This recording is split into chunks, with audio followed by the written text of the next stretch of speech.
Thank you for joining us today. My name is Akwesi Apong and this is Sunlight Radio Online. Today we are talking about things that cannot wait. It can wait whilst we're busy with other things in life and in our relationship. There are certain things that are very important that we need to pay attention to. We need to focus on it. We need to give ourselves to. And one of the things that we talked about in the first part of our show is, making date night a serious part of your relationship. That cannot wait. At times it seems like, the most basic advice when we talk about going on a date night. But the reason we keep hearing is that because it's very, very important. Making date night a priority gives you and your partner the time you need to be alone. That doesn't have to do with taking care of children or bills or talking about a job or your chores. It really gives you the time to focus on each other. You remember when you were dating and you couldn't wait to see each other? It's an opportunity for you to recreate those times. Date nights cannot wait. They're very, very important when it comes to our relationship. So let us make sure that we are investing in things that will help us, to really develop our relationship, and the things that cannot wait, we're really focusing on it. So as we move on, I'm going to talk about some of the things that we have to do that cannot wait. And I've talked a lot about going on date nights. If you can go on a date night every week or every other week or even once a month, just find a place where you both agree and, a budget that works for both of you, an amount that you can comfortably spend, and just go on that date night, spend some time together to talk and connect, and you will be amazed that you are going to find out things about your spouse that you did not even know. And I strongly encourage you to really consider going on a date night. It's very, very important because it's really going to bring a lot of refreshing moments and joyful moments to your relationship. So the next thing we have to do that it cannot wait, we really have to do these things, it's texting, sending text messages to your spouse. I know I said earlier that we have to get off the phone when we are with our spouse, but when we're not with our spouse, we have to send text messages to check in with each other during the day. It's a nice way of sending your partner a quick message in the middle of the day to remind them of how much you love them, and that you're thinking about them, and you can't wait to see them at the end of the day. It's a beautiful way of doing these things that will keep your relationship going. It will keep the passion in your relationship alive. And this is one thing that cannot wait. Most too often we neglect these lovely things we can do, and then we have expectations. It's often sad when a man fails to do these things, and at the end of the day he wants intimacy with his wife, and his wife hasn't been wooed, she hasn't been prepared mentally, emotionally, or in a most loving way, and all we're thinking of is what we want. We have to make sure that we are placing the emphasis on our spouses in making sure the little things that we do that say, I love you. So, expression of appreciation. We said earlier that we have to express gratitude. Another part of gratitude is appreciation. Show how well you appreciate your wife. One of the worst feelings in relationship is feeling like you're being taken for granted. It can mean the world to your partner to let them know how much you appreciate what they do for you. I think we talked a little bit about this earlier. Try to let go of the little grievances you have about the petty things, and instead let them know how much you love them for all the things they're doing right now. Show them that you see their effort and it does not go unnoticed. At the end of the day, everyone just wants to feel like they are appreciated. So take a clue from this. Let us always stop to say thank you. Let us always stop to say I appreciate what you do. Let us always stop to really compliment our spouses for, the unspoken or unseen things they do that you find out later. It's a huge part of making this. And this is another thing that cannot wait. We have to show appreciation. We talked about listening. But how do you listen and when do you listen? At the end of the day, you ask your partner, how was your day? How did your day go?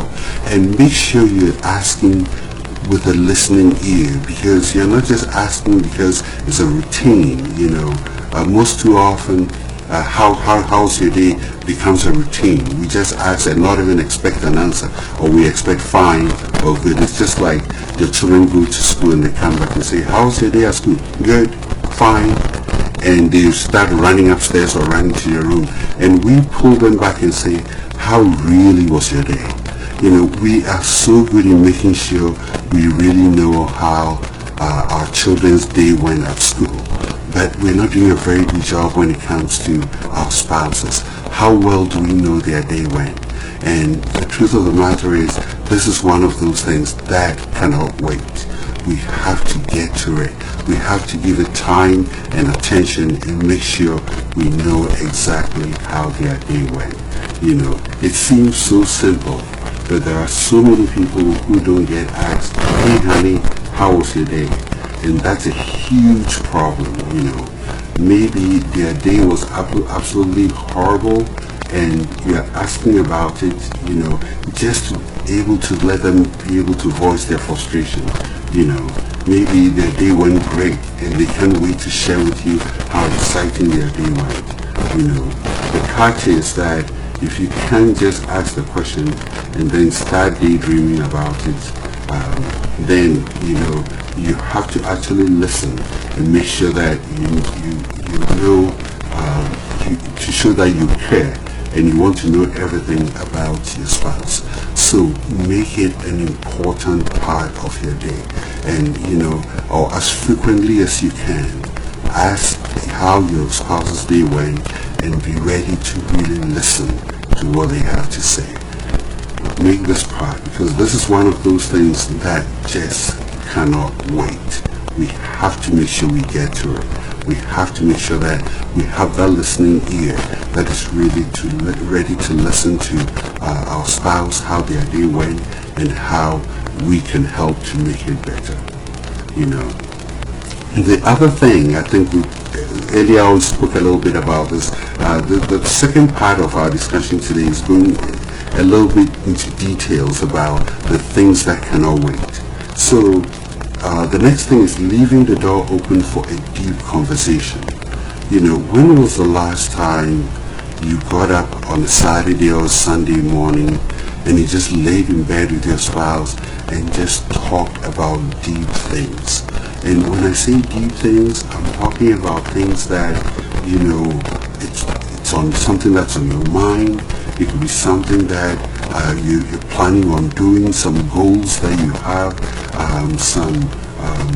some plans that you have. How they often ask, what is your 5-year plan? That is something deep that you can talk to your spouse about. You just can't force somebody into talking about deep stuff. All you have to do is to be open to it. So when the time comes to discuss deep stuff, just be open to it. It's amazing how the most ordinary conversations can lead into digging deeper and getting to know each other under the service level. So that's where we're going with this. You want to get to the service level. You want to find out, what has changed about my spouse, or how are we evolving as husband and wife. I think we try to usually jam too many things into the things we talk about, that we don't really spend time to get deep into our conversations. When we're dating, we're able to do that, and the truth of the matter is the best conversations are when you go deeper into the relationship and you can understand each other in a completely different way. we have to be patient when we do this.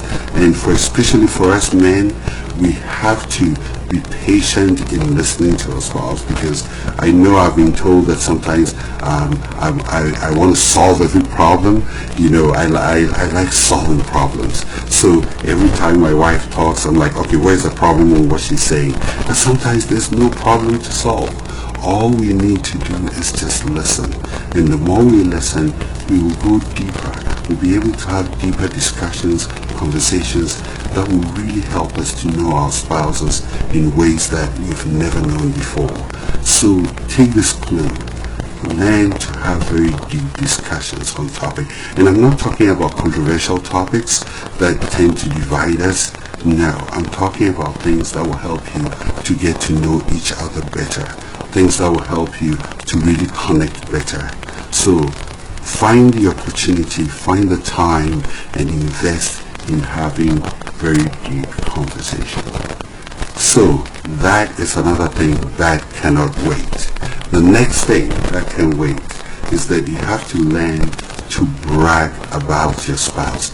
And I'm not saying doing this in an arrogant way and going out to say things that are not true about your spouse, but you have the best word on your spouse. There's a proverb or a phrase, I don't know if it's African but I've often heard that says that if the frog or a crocodile comes out of the water and tells you that the salmon is dancing and the shrimp are all playing music, will you believe it or not? Whilst your logical mind can make sense of that, the crocodile and the frog are two amphibians who can live both on land and in water. So if they come out of a water body and tell you that, you better believe something. Maybe it was a wave they saw that made the shrimp and the salmon look like they were dancing. Maybe they were really not dancing, but it looked like that. So the point I'm trying to make here is that you live with your spouse. You know him or her more than anybody. Who is the best person to brag about your spouse, to say the nice things? And I'm not saying that go out and, when the opportunity comes, somebody passes a comment on, how well your husband dresses. You go, oh yeah, I like how he picks his shirts and he irons them and, he takes good care of himself. You are just adding more to it, If somebody says something nice about your wife, you say, oh yeah, she's been really hardworking and has helped our family. She's really helped our children with their homework and in helping them preparing for college and all of that. And you compliment your spouse in public. That is bragging on them positively. That's not the opportunity to air your dirty laundry outside, because guess what? We all have them. So sometimes it's our own mindset that needs to be refreshed. So remember when you first started dating, you and your spouse, and nobody could get you to shut up about talking about them. Eventually when the novelty wears off, we stop talking about them so much, or worse, we start talking about them negatively. And I hope and I pray that none of us will get to that point where we talk negatively about our spouses. It all has to be positive, So the truth is that we need to speak highly of our significant other and always boost them up in our minds. We have to imagine nice things about them. We have to talk positively about them. The more positive things we speak and feel about our spouse, the more positive the relationship will be in general. Don't forget the law of attraction. The Bible says, as a man thinketh, so is he. As a man thinketh, so is he. So let us think about beautiful and lovely things, about our spouse, and we're going to see what we think. We are definitely going to see what we think, So that's one thing that just cannot wait. So at this point, we're going to take a quick break, And again, we do have some time on the clock. If you want to join us, you have a question or contribution, the number is 240-772-1420. We will be right back.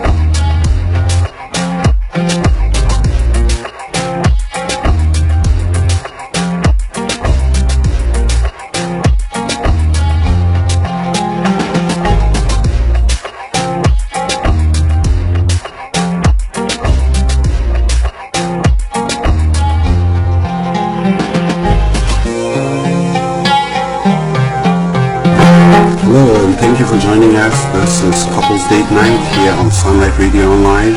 We are talking today about things in your relationship and in your marriage that just cannot wait. We have to get them going.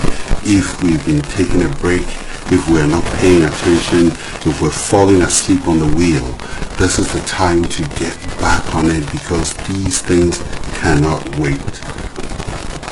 We've talked about so many things. I just left off to the short break by talking about we speaking positive things about each other. The next thing I want to talk about is doing things together as a couple. How often do you do things together? And I say this often, that even the things that you have to do, it would be wonderful if you do them together. Like going and doing grocery shopping together. Yes, one of you have to do the grocery shopping, but if you have the time, why don't you do that together? Go out, and I know a man somewhere is saying, yeah, if we do it together, we're going to spend more, but guess what? It's going to build your relationship up. It's going to connect both of you together in a way that you've not even imagined. So find things that you can do together. The more things that you do, the productive things that you do together brings connection. It could be volunteering in your community or in your church, or doing something for a neighbor, or helping to help a senior neighbor in your community. Do things together. It really helps. It can be easy to say that we don't have time in our day to do this, but sometimes strengthening your bond is as simple as going out together to run errands and handling the little things. The best relationship is the kind that even those most menial tasks can be fun, simply because you do them together. Run errands together, do things together, and it really brings connection to you as well. So don't forget that. It's a huge part of us when we learn to do things together. So the next thing that cannot wait, let your spouse know you are excited to see them. At the end of the day, how do you connect? I know in our study group we've talked about this. How do you connect at the end of the day? How do you greet your spouse at the end of the day? How do you receive your spouse at the end of the day? Do you show excitement? Are you happy to see them at the end of the day? It's very important that we show excitement when it comes to our spouses. And I must say this, that if we are not feeling excitement, it means that we're thinking about something, or we are upset about something that we've not been able to shake off. Because the truth is, this is somebody you met, you were excited about, and you got married to. So that it's not every day that we find our relationship exciting. But the truth is, if it's something that is going on for a long time, then it has to be addressed, because it probably means that there's a level of bitterness going on, there's some unresolved issues going on that has to be discussed, because we have to make sure that we when we see our spouses, we show excitement. We show that I'm happy to be with you. I'm happy to connect with you again. And that really brings in those great feelings down the road. You know, when your significant other first walk through the door, when they come home at the end of the day, make sure they know you're happy to see them. You know, hold off on the to-do things, the little things that you're doing, and welcome them.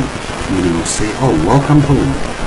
How was your day? You know, people tend to be happier going home when they know somebody on the other side of the door is happy to see them walk through it. I can't say it well enough. You know, if you know that your husband is going to receive you well when you get home, you can't wait to go home. You know, you just can't wait to go home. So this is something that just cannot wait. It just cannot wait. We have to make sure that we receive each other well, we're excited in each other's presence. Now, if there's a reason why you can do that, address that issue. Talk about it, you know, spend time, have one of those deep conversations and say, you know what, I'm a little bit upset about this is on my heart, I can't connect very well, and clear that, get that out of the way so that you can be excited, you know, holding a grudge about somebody doesn't help that person, it's you. So let us make sure that we are taking those steps to address these issues, things that are on our heart or on our mind, things that we are unhappy about, because it's definitely going to prevent us from enjoying the life with our spouse, and also it's going to keep us from doing the things that just cannot be. So moving right along, laughing together. How often do you laugh together as a couple? You know, today you don't have to look far to find things to laugh about. You know, I'm sure today somebody probably sent you a nice video on WhatsApp or chat or wherever you can find them that, you know, you just can't wait to share with your spouse and spend some time laughing, you know.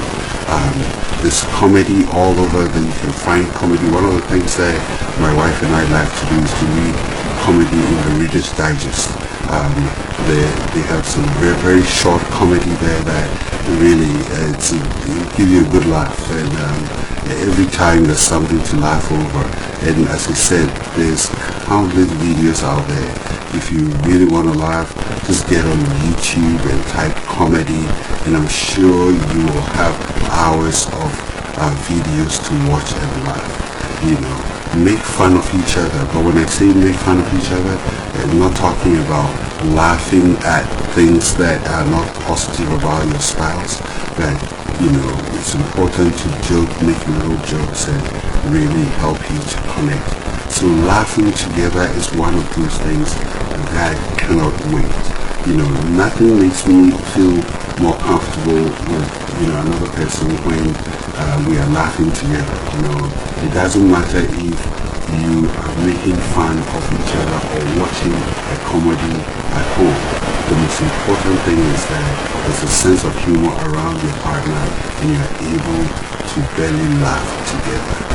Belly laughs are good. It's healthy. You know, it really will help you. And laughing together cannot wait. You don't want to wait, 25 years, maybe not even that, 15 years down the road, 18 years down the road, and realize that you haven't even shared a laughter with your spouse. How sad, you know. It's one famous author said, many people die many years before their death. And you don't want to do that in your relationship. You want your relationship to thrive. You want your relationship to be enjoyable, to be fun. So let's invest in those things for your next life.